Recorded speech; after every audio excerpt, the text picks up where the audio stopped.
Moses, When Harriet Tubman Led Her People to Freedom, by Carole Boston Weatherford, illustrated by Kadir Nelson. Forward. Slavery is a practice in which one person known as a master is allowed through customs or even laws to own another human being. From 1619 to 1865, Africans and their descendants were enslaved in colonial America and the United States. This was the first time in history that enslavement was based solely on skin color.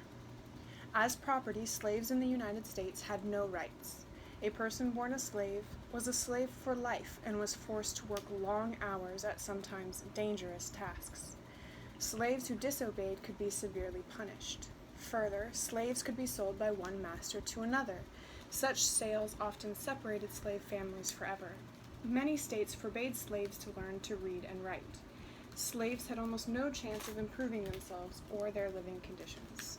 In 1820, there were about 1.5 million slaves in the United States. By 1861, the slave population had risen to more than 4 million. Slaves were stirred by sermons about the ancient Israelites' journey out of Egypt and drew hope from African American spirituals, songs that sometimes contained coded messages to aid escapes. Somewhere between 40,000 and 100,000 slaves escaped to freedom through a loose network of helpers and hideaways known as the Underground Railroad.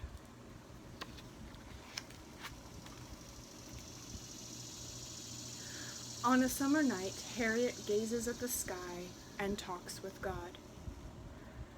I am your child, Lord, yet Master owns me, drives me like a mule.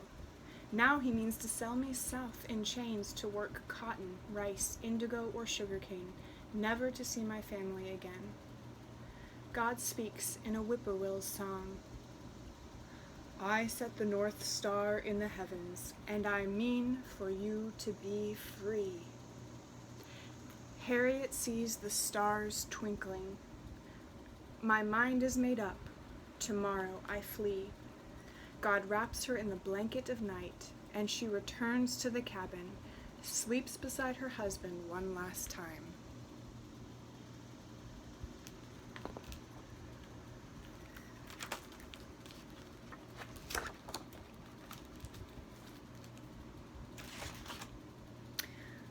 The next day, Harriet tells not a soul her plans.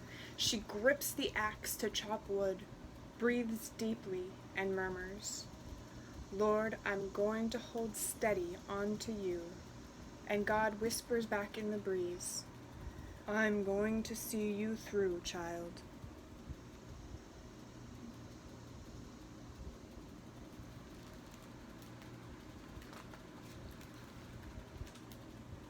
At dusk, Harriet chants, When that old chariot comes, I'm going to leave you. She hopes her loved ones hear her song and know it means farewell. While the plantation sleeps, Harriet prays, Lord, send me a sign. Owl screeches. The hour has come. Harriet slips into the night.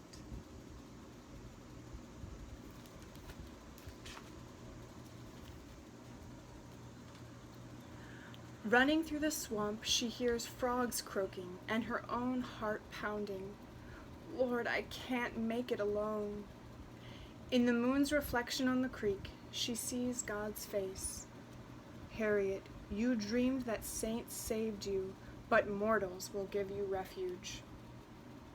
The woman in the wagon who always spoke kindly to me? Yes, Harriet. I must go to her.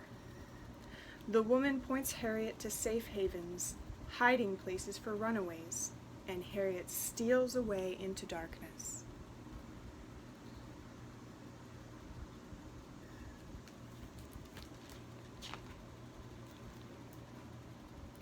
She creeps through the woods, her heart flutters.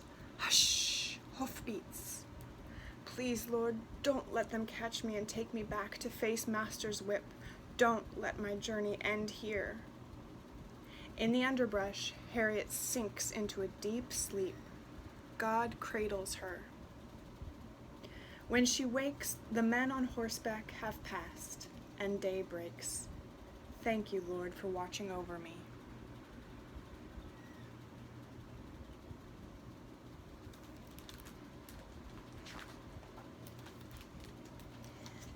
In a clearing, the safe haven. Harriet knows that most strangers would turn her in, not help her.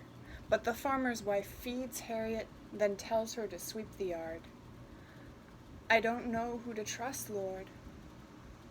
Search for my face in theirs, and for my hands in their work. What have you in your hands?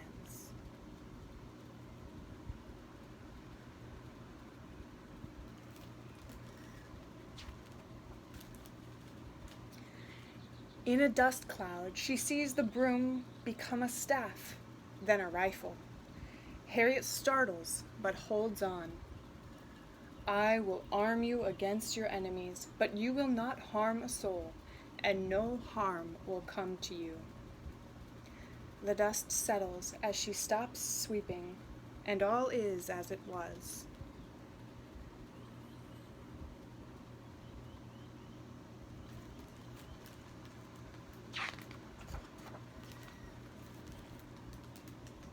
At nightfall, Harriet climbs into a wagon and the farmer covers her with blankets. As the wagon wobbles along, Harriet worries that it is heading to jail. Should I leap, Lord? Trust me to protect you, child. A heart song lulls her to sleep. Swing low, sweet chariot. The wagon stops at dawn.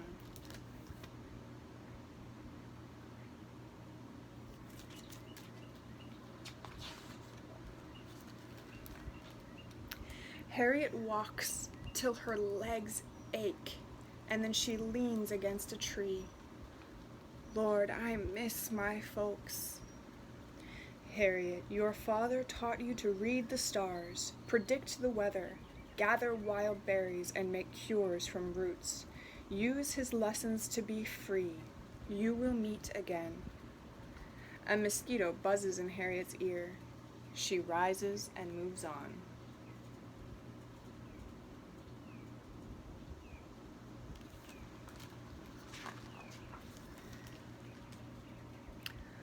A boatman rows her upriver.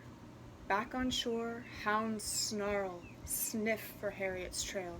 She races as fast as she can. Lord, I can't outrun them. God speaks through a babbling brook.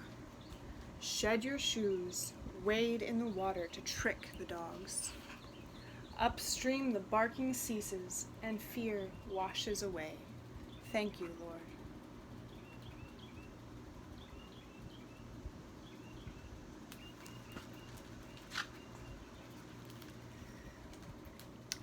Harriet's feet bleed and her gut churns. Under the stars she draws near to God. Lord, don't let nobody turn me round. I'd rather die than be a slave. Harriet, keep going. You have already glimpsed the future. She recalls dreams where she flew like a bird, sank and was lifted by ladies in white who pulled her north. Fly, Harriet, your faith has wings.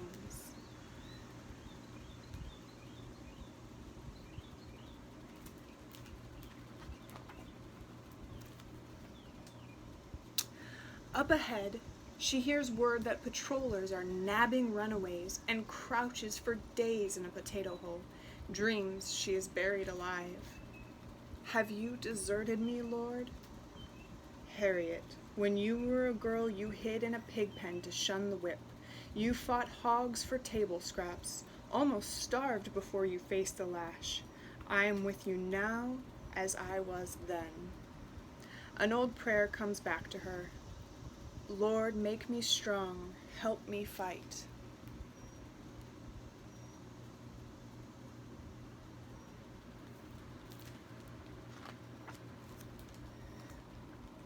After 7 days, Harriet rises from that hole like a sapling, reaches for the sun as if to touch God's hand. By moonlight she marches on, making her way mile after rugged mile, hiding in haystacks, attics, and barns, holding God's hand all the while. She often wearies. How far, Lord? As far as you can walk with me, my child, and I can carry you.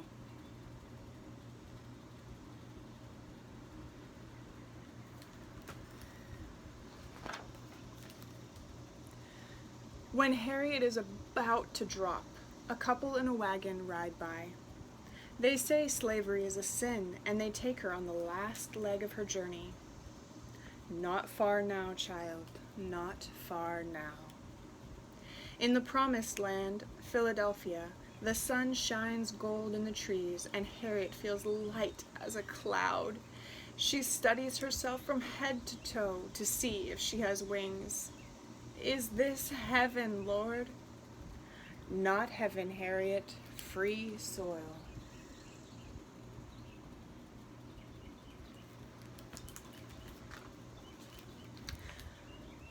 But freedom brings new woes. Lord, I am a stranger here. All my kin are down south. Would you like to see them?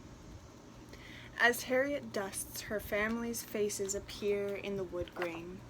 She wipes a tear from the table. I would make a home for them here. I would give my own life to free them. Then go back for them, daughter, but first go to my house to prepare for the journey.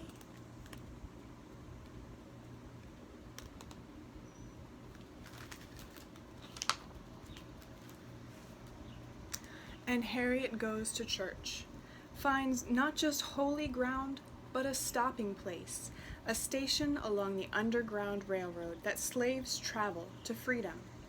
Harriet hands out shirts and shoes, serves butterbeans and biscuits to newly arrived runaways, while agents who plot escape paths pass on secret routes that she learns by heart. Finally, a conductor, a guide, she turns to God. I am ready, Lord, lead me. Harriet, I will make a way for you.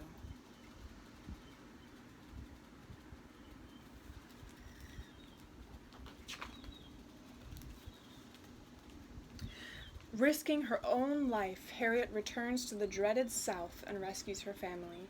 But she dreams of slaves still in the yoke. She hears their groans, sees their tears, tosses and turns in her sleep. Then God opens her eyes. Harriet, be the Moses of your people. But I am a lowly woman, Lord. Harriet, I have blessed you with a strong body, a clever mind. You heal the sick and see the future. Use your gifts to break the chains. I will do as you say, Lord. I will show others the way to freedom that you have shown me. Save all you can, daughter.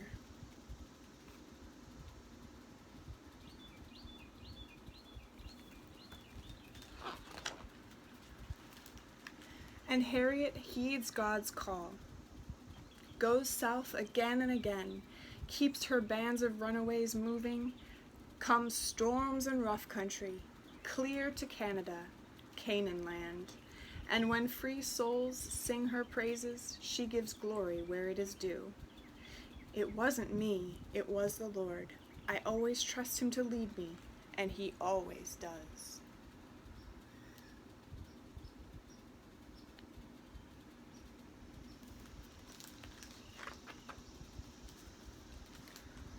Well done, Moses, well done.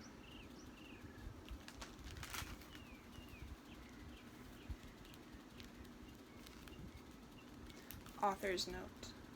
This fictional story is based on the spiritual journey of Harriet Tubman, as a slave in Maryland, a free woman in Philadelphia, Pennsylvania, and a famous conductor on the Underground Railroad. Courageous, compassionate, and deeply religious, Tubman saw visions and spoke to God. She believed the Lord called her to free slaves on the Underground Railroad. Her strong faith not only helped her to escape from slavery, but to lead others to freedom. One of 11 children of Benjamin and Harriet Ross, Tubman was born into slavery around 1820 on a Bucktown, Maryland plantation. Named Araminta at birth and nicknamed Minty, Tubman was just 7 years old when she was hired out, rented by her master to another household to care for a baby. She was forced to rock the cradle day and night. When the baby cried, Tubman was whipped. Eventually, she rebelled against the mistreatment. Once, she ran away and hid in a pig pen for several days to avoid a beating.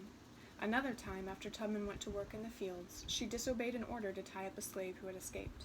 When the slave fled again, the master struck Tubman in the head with a 2-pound weight, nearly killing her. For the rest of her life, she bore a scar and suffered severe headaches, blackouts, and fits of speechlessness. As a young woman, Tubman chopped wood with her father. In the forest, he taught her to gather nuts and berries, make cures from plants and roots, predict the weather, and follow the stars. By adulthood, Tubman had taken her mother's name, Harriet. In 1844, Harriet's master forced her to marry John Tubman. When her owner died in 1849, she heard that she would be separated from her family and sold south, where slavery was even harsher. Harriet decided to run away, even though her husband refused to go with her and threatened to tell the master. Trusting God, Harriet fled alone on the Underground Railroad, a loosely organized network of safe houses, secret routes, codes and signs, and abolitionists, people who opposed slavery. She journeyed 90 miles, mostly on foot, to Philadelphia, Pennsylvania. Finally free, Harriet felt reborn, but she worried about her loved ones still enslaved down south. Vowing to free them, she saved the money she earned as a cook and maid. At a church that was an Underground Railroad station, she learned secret routes and the locations of safe houses. In 1851, Harriet returned to Maryland and led her brothers to freedom. Again and again, she returned to the South, risking her life to free other slaves. Guided by God, she led her bands of runaways hundreds of miles. She talked to God as to a friend, and she heeded his commands. In time, she became known as the Moses of her people. Slave masters offered a $40,000 reward for Harriet's capture. To outsmart slave catchers, she took different routes and donned disguises.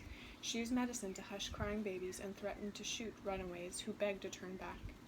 In 1857, Harriet carried her aging parents to Canada.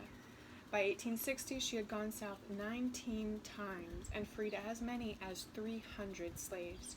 She never lost a passenger. Harriet Tubman died in 1913.